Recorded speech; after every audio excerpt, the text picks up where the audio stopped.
வேகமும் விவேகம் கொண்ட மிதுன ராசி அன்பர்களே, இப்போ நம்ம ஒரு சிறப்பு பலாபலன்கள் பார்த்துட்ருக்கோம். அது என்னென்னா, கோச்சாரத்தில் சுக்கிரன் சனி இணைவு, அது மட்டும் இல்லாமல் குரு வக்ர நிவர்த்தி, ரெண்டு சிறப்பு விஷயங்கள் நடக்குது. ஏன் சுக்கிரன் சனி பற்றி பார்க்கணுன்னா, காலபுருஷனுக்கு 2-11 7ஆம் அதிபதி, பொருளாதார விருத்தியை பொதுவாக கொடுக்கக்கூடிய அம்சம் உண்டு. குரு பகவான் சுப கிரகம், வளர்ச்சியை கொடுக்கக்கூடிய கிரகம். குடும்பத்துக்கு நிறைய முக்கிய நிகழ்வுகள் நடத்தினா குரு நல்லா இருக்கணும். அந்த கிரகம் நல்ல வளர்ச்சி பெறுவதற்கு சாதகமாக வக்ரம் நிவர்த்தி ஆகுது. இந்த ரெண்டு கிரகமே உங்களுக்கு என்னென்ன கொடுக்குது அப்படின்னு பார்த்துருவோம். ஏன்னா உங்களுக்கு 5ஆம் அதிபதியே சுக்கிரன், 9ஆம் அதிபதி குரு, 5-9 இணைவு ஒரு யோகத்தை கொடுக்க போகுது இல்லையா? அதை பற்றிலாம் தெளிவாக பார்ப்போம். அனைவருக்கும் வணக்கம். நான் உங்கள் ஸ்ரீ சுபம் விஜயகுமார். பொதுவாக இந்த நேரத்தில் பார்த்திங்கன்னா, ஃபஸ்ட் இந்த மிதுன ராசிக்கு 11ஆம் அதிபதியான செவ்வாய் 2ல் வக்ரம் பெற்றது. இப்போ உங்கள் ராசிக்கு பயிற்சி அடைகிறார். செவ்வாய் உங்கள் ராசிக்கு வருகிறார். ஃபஸ்ட்டு பேசிடுவோம். அவர் தான் உங்கள் 6-11 அப்போ 6-11 உங்கள் இடத்துல உங்கள் ராசிக்கு வந்தாலே வேலை உண்டு, வளர்ச்சி உண்டு, வெற்றியும் உண்டு. இந்த நேரத்தில் சந்திர மங்கள யோகம் ஏற்படுகிற சூழ்நிலை. இப்போ நிறைய பேர் தொழில் சம்மந்தப்பட்டதில் தலைமை பொறுப்பு வருகிற காலகட்டம். உங்களை மையமாக வைத்து நிறைய விஷயங்கள் நடக்கும். நீங்கள் தான் ஃபைனல் டிசிஷன் அத்தாரிட்டியாக இருக்கும். அப்போ வேலை என்ற ஒரு விஷயத்தில் வளர்ச்சி, வெற்றி, ப்ரொமோஷன் கிடைக்கிற சூழ்நிலை உண்டு. ஒரு இடத்துலேருந்து இன்னொரு இடம் மாறலாமான்னு ட்ரை பண்ணவங்க ஃபஸ்ட்டு இந்த இடத்துல விடமாட்டாங்க. அதுவும் சொல்லிடுறேன், இந்த இடத்துல வேணாம், இங்கே இருங்க, நீங்கள் கேட்குறத நாங்கள் கொடுக்குறோம் அப்படின்னு சொல்கிறது.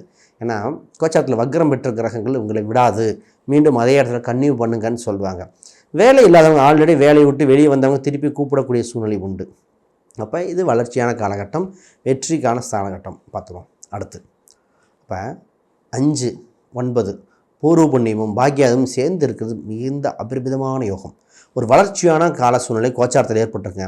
நிறைய பேர்த்துக்கு ஜாதக ரீதியாக இதை ஏற்பட்டால் ஆகா ஓகோன்னு பலன்னு சொல்லுவோம். மன்னனுக்கு இணையாக வாழ்வான் அப்படின்னு. இப்போ உங்களுக்கு கேந்திராதிபதி, திரிகோணாதிபதி இந்த ஸ்தானத்தெல்லாம் வச்சு பார்க்கணும். அப்போ ஃபஸ்ட்டு கேந்திராதிபதி உங்கள் 4க்குரியவர் 7ல் இருக்கார். சரி, திரிகோணாதிபதி 5-9 இணைவு. இப்போ என்ன சொல்ல போகிறோம் அப்படின்னா, கேந்திரம் திரிகோணம் சாதகமாக இருப்பதால் வளர்ச்சி, வெற்றி உண்டு. பொருளாதார ரீதியாக மேம்பாடு மட்டுமில்ல, புது புது எண்ணங்கள், புது புது சிந்தனைகள் வருகிற காலகட்டமாக இருக்குது. உங்கள் கௌரவப்படுத்த போகிறார்கள். விருதுகள் கிடைக்கக்கூடிய சூழ்நிலை உண்டு.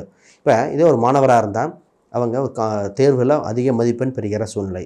இப்போ இதே இது ஒரு டீமில் அவர் கேப்டனாக இருக்காருன்னு வச்சுக்கோங்களேன், அந்த டீமையே நல்லா வழிபடுத்தக்கூடிய அம்சம் இருக்குது. அப்போ பொதுவாக இந்த நேரத்தில் தான் வீடு கட்டுற யோகங்கள், ஒரு இடம் வாங்கணும், சொத்து வாங்கணும், அதற்குண்டான வழிவகைகள், வண்டி வாகனம் வாங்கக்கூடிய அம்சங்கள் வந்திருக்கு. நீங்கள் ப்ராசஸ் பண்ணலாம். இப்போ டவுட் வரும், 4ல் கேது, 10ல் ராகு இருக்கே, இது சொத்து சுகத்தை தடைப்படுத்துமா? சொத்து சுகத்துக்கு இது தடைப்படுத்துகிற மாதிரி இல்லை. அப்போ என்ன வரும்னா, வண்டி வாகனமாக இருந்தால் ஃபாரின் பிராண்டட் வண்டியாக இருக்கும். இப்போ சொத்து வாங்குகிற மாதிரினா கேதுங்கிறது கோயிலை குறிக்கும், ஆன்மீகம். அப்போ கோயிலை ஒட்டி இருக்கிற இடத்துல சொத்து வாங்கக்கூடியது. அந்த இடத்துக்கு பக்கத்தில் ஒரு வக்கீல் இருக்கார், ஒரு டாக்டர் இருக்கார், இந்த மாதிரி இடத்த சொத்து வாங்கக்கூடிய அம்சம் உண்டு. ஆக உங்களுக்கு வேலை மற்றும் சொத்துக்கு சூப்பர். நேராக பிஸ்னஸ் பார்த்துருவோம். 10ல் பாவி, அது ராகு பகவான் விருத்தி அடைய செய்கிறார். ராகு எங்கே இருக்கோ பிரம்மாண்டங்க, விருத்தி அடைய செய்வார். ராகு எங்கே இருக்கோ விரிவுபடுத்துதல், அகலப்படுத்துதல், புது புது முயற்சியை கொண்டு வருதல்னு அர்த்தம். இப்போ நேரத்தில் நிறைய ஐடியாஸ் வந்துகிட்டே இருக்கும், ஆனால் இம்ப்ளிமெண்ட் பண்ணுறதுக்கு கேஷ் ஃப்ளோ அது பத்தல. அப்போ நான் என்ன சொல்லுவேன்னா, ஐடியாஸை க்ரியேட் பண்ணிட்டே வாங்க. உறுதியாக கேஷ் சம்மந்தப்பட்ட மணி ஃப்ளோ கிடைக்கும்போது சக்ஸஸ் ஆகும். இந்த நேரத்தில் நீங்கள் சிந்தித்து எழுதி வைக்கணும். பொதுவாகவே நிறைய விஷயத்த சொல்லுவேன். இப்போ மிதுன ராசிக்காரங்க, உங்களுக்கு என்னென்ன தோணுதோ ஒரு பேப்பரில் எழுதி வைங்க. இல்லை உங்கள் நண்பர்கள்ட்ட ஏதோ ஒரு கருத்தை சொல்லி வைங்க, டிஸ்கஷன் பண்ணி வைங்க. கால சூழ்நிலை கரெக்டாக பயன்படுத்துகிற மாதிரி இருக்கும். ஏன்னா குறிப்பிட்ட இது வரும்போது கால சூழ்நிலை இது ஞாபகம் இருக்காது. ஏன் ஞாபகம் இருக்காதுன்னு சொல்கிறேன், ஏன்னா உங்கள் 5 மனசு சம்மந்தப்பட்டது, சனியோட சேர்ந்துருக்க ப்ளஸ்ஸு, அதே இது மைனஸ் என்னென்னா கொஞ்சம் மறந்துடுவீங்க. இந்த நேரத்தில் சுற்றுலா சம்மந்தப்பட்டது போகக்கூடிய அம்சம் உண்டு. சரி, தொழிலை பற்றி பார்த்துட்டு தொழில் ரீதியாக சுற்றுலா உண்டு. அப்போ தொழிலுக்காக வெளியூர் வெளி மாநிலம் செல்லக்கூடிய அம்சம் உண்டு. அப்படியே சுற்றுலா போயிட்டு வர்றது. உங்கள் தொழிலுக்காக வட மாநிலம் அதில் மட்டும் வெளிநாடு போகக்கூடிய அம்சம் உண்டு. பிறந்த ஒரு விட்டு வெளியூருக்காக ஒரு ஐடியாஸ்க்காக சென்று வருகிறது. பிற மொழி பேசக்கூடியவர்கள் உங்களை அணுக போகிறார்கள், அது தொழிலுக்கு பயன்பட போகிறது. இப்படி வரும். வேலையாட்கள் எடுக்க வேண்டிய காலகட்டம். இந்த நேரத்தில் புதுசாக ஒரு வேலைக்கு ஆள் போடணும், ஆள் போட்டு டெவலப் பண்ணுறது. அப்போ புது தகவல் தொடர்பு சாதனங்கள், லேப்டாப்பாக இருக்கலாம், கம்ப்யூட்டராக இருக்கலாம், மொபைல் ஃபோனாக இருக்கலாம், இந்த மாதிரி ஏதோ ஒரு தகவல் தொடர்பு சாதனங்கள் வாங்கக்கூடிய அம்சம் இருக்குது. அதன் மூலம் வளர்ச்சி உண்டு. அப்போ தொழில்துறைக்கு இவ்வளோ சிறப்பு அம்சம் இருக்குது. ரைட். இப்போ திருமணம்ங்கிற பாயிண்ட் வருவோம். பொதுவாக 4ஆம் அதிபதி 7இல், இப்போ 7க்குரியவன் அந்த 7ல் இருக்குது உங்கள் புதன். 7ஆம் அதிபதி பார்த்திங்கன்னா 12இல். இந்த நேரத்தில் திருமணம் சம்மந்தப்பட்ட விஷயங்களில் கவனம் தேவை.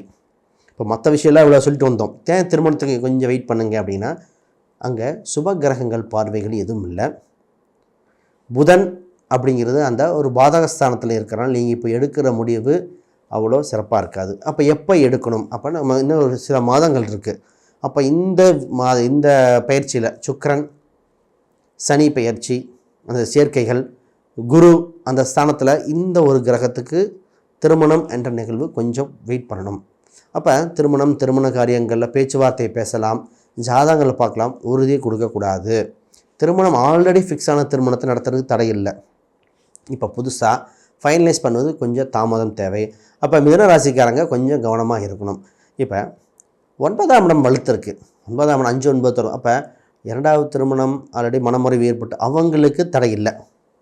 அப்போ உங்கள் ஜாதகத்துக்கு 2வது திருமணம் சம்மந்தப்பட்டது தடை இல்லை. ரைட். அப்போ முதல் திருமணம்ங்கிறது வெயிட் பண்ணணும். அப்படியே பண்ணுற சூழ்நிலை வந்தால் கோயிலில் திருமணம் வைக்க வேண்டிய அம்சம் உண்டு. கோயிலில் தான் வைக்கணும், மற்ற அம்சத்தில் இல்லை. ரைட். பொதுவாக 5, 9 தொடர்பு தான் குழந்தைகள் வளர்ச்சி பெறுவார்கள். குழந்தைகளுக்கு கலைத்துறை மூலம் ஆர்வம் இருக்கும். குழந்தைகள் மேடை பேச்சு, கவிதை, காம்படிஷன், உங்கள் குழந்தைங்க அதில் கலந்துக்கக்கூடிய சூழ்நிலை இருக்குது. நீங்களே கூட்டிகிட்டு வர மாதிரி சூழ்நிலை வருது. அப்போ குழந்தைகள் கொஞ்சம் ஹாஸ்டலில் போட்டிருப்பாங்க. ஒரு சிலர் ஹாஸ்டலில் போட்டிருந்த குழந்தைகள்லாம் திருப்பி குடும்பத்துக்கு சேரப்போகுது. பிரிந்த குழந்தைகள், இப்போ ஒரு 50 வயசு இருக்குது, அவங்க குழந்தை வெளிநாட்டில் படிக்கிறாங்கன்னா அவங்க இப்போ திருப்பி வரப்போகிறாங்க, வந்து சந்திக்க போகிறாங்க, ஒரு நல்லது கெட்டதுக்கு வரப்போகிறாங்கன்னு அர்த்தம். அப்போ பிறந்த குழந்தைகள் சேரக்கூடிய அம்சம் உண்டு. பாசம் அதிகரிக்கக்கூடியது. இந்த மாதிரி உங்கள் ஜாதகம் எப்படி உங்கள் தாய் தந்தையரின் உடல் நலம் சிறப்பாக போகுது. நிறைய நேரம் பார்த்திங்கன்னா தாய் தந்தையர் உடல் நலம் பிரச்சனையாக இருந்தது, பூர்வீக ஊரில் கொஞ்சம் மரியாதை கம்மியாக இருந்தது, உங்களுக்கே சுகஸ்தானங்க பொதுவாக அந்த கால் சுளுக்கு, மூட்டு வலி, கழுத்து வலி, நிறைய பேர் கழுத்து ஸ்கின் அலர்ஜி, இதே தான். அவங்க வந்து வியாதியை பற்றி சொல்லாத மிதுன ராசியே இல்லை. விரைய செலவுகள் இதெல்லாம் சரியாக போகுது. பொதுவாகவே இன்னும் கொஞ்சம் கவனமாக இருக்குன்னு எதுக்குன்னா, மருத்துவ ரசீதுகளாக இருக்கலாம், இதெல்லாம் பத்திரமா எடுத்து வைக்கணும். திருப்பி அடுத்த புது டாக்டரை டாக்டர் போகும்போது எடுத்துகிட்டு போக வேண்டிய சூழ்நிலை உண்டு. இல்லைன்னா திருப்பி ஸ்கேனு, திருப்பி எக்ஸ்ரே. அதாவதுனா உங்கள் செவ்வாய் வந்து வக்ரம் பெற்று இருக்கும் பொழுது மீண்டும் அந்த எடுத்த டெஸ்ட்டே எடுக்க வேண்டி வந்துடும். சேஃப்டிக்காக அடுத்த இதெல்லாம் வச்சுக்காங்க. ரைட். உங்களுக்கு வேறு என்னென்ன யோகம் இருக்குது அப்படின்னா, உங்களுக்கு செவ்வாய் உங்கள் ராசி 7ஆம் வீட்டை பார்க்கறனால தடைபற்ற திருமணம் அது நடந்துடும். புது திருமணத்துக்கு சொன்னேன். 7ல் பொதுவாக செவ்வாய் பார்க்கும்போதே நட்பு உறவுகள் அதிகரிக்கும். நண்பர்கள் புது நண்பர்கள் அதுவாங்க. ஆல்ரெடி படிக்கும் பொழுது இருந்த நண்பர்கள் வரக்கூடிய சூழ்நிலை ஆக பொதுவாக நண்பர்கள் வட்டாரம் 11ஆம் தேதி நண்பர்கள் வட்டாரங்கள், அதன் மூலம் வளர்ச்சி, தொழில்துறையின் மூலம் வளர்ச்சி, இதெல்லாம் இருக்குது. 8க்குரியர் 9. 8, 9 தந்தையின் உடல் உபாதை, தந்தைக்கு பூர்வீக சொத்து இந்த மாதிரி இருந்தால் அதில் உங்களுக்கு ஆதாயம் உண்டு. தந்தை இன்ப சுற்றுலா, ஒரு டூரு, ஆன்மீக ரீதியாக ஆன்மீக டூர்கள் போயிட்டு வரக்கூடிய சூழ்நிலை உண்டு. பொதுவாக இந்த கேது ராகு இதை பற்றி பார்ப்போம். ராகு கேதுகள் என்ன பண்ணுதுன்னா, இம்போர்ட் எக்ஸ்போர்ட் சம்மந்தப்பட்ட பிஸ்னஸ்க்கு ஓகே, வேறு பக்கம் வாங்கி சேல்ஸ் பண்ணுறது ஓகே, ப்ரொடக்ஷன் பண்ணுறது இங்கே ப்ரொடியூஸ் பண்ணி கொடுப்போம் இல்லையா, அதில் கொஞ்சம் கவனம். ப்ரொடியூஸ் பண்ணி சேல்ஸ் பண்ணுறதுல கொஞ்சம் கவனமாக இருக்கணும். அதில் சிக்கல்கள் கொஞ்சம் வந்து போகும் சூழ்நிலை உண்டு. இந்த 12ஆம் இடத்துல குரு பகவான் இருக்கும் பொழுது இந்த நகை சம்மந்தப்பட்டது, நகையை மீட்கக்கூடிய அம்சம் உண்டு. பணத்தை விரயம் பண்ணுற மாதிரி இருக்குது. அப்போ பணத்தை வெளியே கொடுக்கக்கூடாது, அதில் கவனம். இப்போ இத்தனை விஷயம் வருது பாருங்கள். இதில் இன்னொன்று மட்டும் சொல்லிவிட்டு நான் நிறைவு பண்ணுறேன். உங்கள் 3ஆம் அதிபதி உங்கள் ராசிக்கு 8ல் செல்கிறார். அப்போ சைன் பண்ணும் பொழுதோ கையெழுத்து போடும்போது கவனமாக இருக்கணும். தெரியாதவங்களுக்கு ஜாமீன் கையெழுத்து போடக்கூடாது. மொபைல் ஃபோன் சம்மந்தப்பட்ட ஆல்ரெடி வாங்குகிற யோகம் இருக்குது, அதுக்கு முன்னாடி இதை தொலைக்கிற யோகமும் இருக்குது. இப்போ இதை கொஞ்சம் கவனமாக பார்த்துக்கங்க. இது மூலம் ஒரு சில பரிகாரங்கள் இருக்குது, அதை பற்றி சொல்கிறேன். அதற்கு முன்னாடி யாருக்காவது ஜாதகம், பிரசன்னம், வாஸ்து, நியூமராலஜி பார்க்கணுன்னா தொடர்பு கொள்ளுங்கள். நிறைய கேள்விகள் கேட்டுங்க, பதில் சொல்கிறேன். புதுசாக பார்க்குறவங்க அந்த வீடியோக்களில் கமெண்ட் பண்ணுங்கள், புதுசாக சப்ஸ்கிரைப் பண்ணுங்கள், பதில் சொல்கிறேன் உறுதியாக. இப்போ ஒரு கேள்விகள் வந்துக்கிட்டு இருந்தது என்ன அப்படின்னா, மலை பிரதேசம், மலை கோயிலுக்கு போகலாமா, இந்த மாதிரி போகும்போது தடை ஏற்பட்டதுன்னு ஒருத்தர் சொல்லியிருந்தாங்க. பொதுவாக இந்த நேரத்தில் மலை கோயில்கள் செல்லக்கூடிய அம்சம் உங்களுக்கு இல்லை. ஏன்னா 12ஆம் அதிபதி இத்தனை நாள் வக்ரம் இருந்தது. 12ஆம் இடம் கும்பாபிஷேகம், மலை பிரதேசம் குறிக்கும், அங்கே வக்ரம் பெற்றது. இப்போ உங்கள் 3ஆம் அதிபதி சூரியன் வேறு மறைஞ்சிருக்கு. அப்போ மலை பிரதேசங்கள் பொதுவாக உங்களை மாசி மாதத்துக்கு மேல் செல்வது சிறப்பு. அதற்கு முன்னாடி வரைக்கும் யோகம் இல்லை. மாசி தொடங்கணும், தையல்லாம் யோகம் இல்லை, அதனால் கவனம். ஆல்ரெடி ஒருத்தங்க மாலை போட்டு போகிறவங்க கொஞ்சம் கவனமாக பார்த்து போய்க்கங்க. புதுசாக மாலைக்கு புது திட்டங்கள் எதுவும் வேண்டாம். திருப்பதி இந்த மாதிரிலாம் இப்போ பிளான் இல்லை, போக வேண்டிய அவசியமும் இல்லை, அது கவனம். ரைட். இந்த நேரத்தில் என்ன ராசி எண்கள், நிறங்கள் அதை பார்ப்போம். என்ன கடவுள் வழிபாடு உங்களுக்கு யோகமாக கொடுக்க போகிறது? 2ஆம் நம்பர், அப்புறம் 8ஆம் நம்பர், 6ஆம் நம்பர், இதெல்லாம் சிறந்த யோகத்தை கொடுக்குங்க. ரைட். என்ன வழிபாடு செஞ்சால் ரொம்ப யோகத்தை கொடுக்கும் அப்படின்னு பார்த்தீங்கன்னா, லக்ஷ்மியில் பார்த்திங்கன்னா அதில் சந்தான லக்ஷ்மி, அந்த அம்பாள் அஷ்டலட்சுமின்னு வச்சுக்கலாம். அஷ்டலட்சுமியில் சந்தான லக்ஷ்மி இல்லை தனலக்ஷ்மி, இந்த இதில் வழிபாடு செய்யும் பொழுது உங்களுக்கு பொருளாதார ரீதியாக, தொழில் ரீதியாக வளர்ச்சிகள் பொங்கக்கூடிய அம்சம் உண்டு. இதை கவனமாக பார்த்துக்கோங்க. திருமணம் சம்மந்தப்பட்டது கொஞ்சம் வெயிட் பண்ண சொல்லியிருந்தேன். இருந்தாலும் ப்ராக்ரஸ் பண்ணும்போது தடைகள் எதுவும் வராமல் இருக்கணும். இன்னும் ப்ராசஸ் பண்ணால் மங்களகாரகன், முருகர் வழிபாடு, மங்களகாரன் செவ்வாய் வச்சு தான் பரிகாரம் கொடுக்கணும். முருகர் சம்மந்தப்பட்ட கோயிலில் வேண்டுதல் பண்ணிவிட்டு ப்ராசஸ் பண்ணுங்கள். ஏதாவது தடை இருந்தாலும் விலகும். சரி, வேறு சந்தேகங்கள் கேள்வினா கீழே கமெண்ட் பண்ணுங்கள். அனைவருக்கும் வணக்கம், வாழ்த்துக்கள்.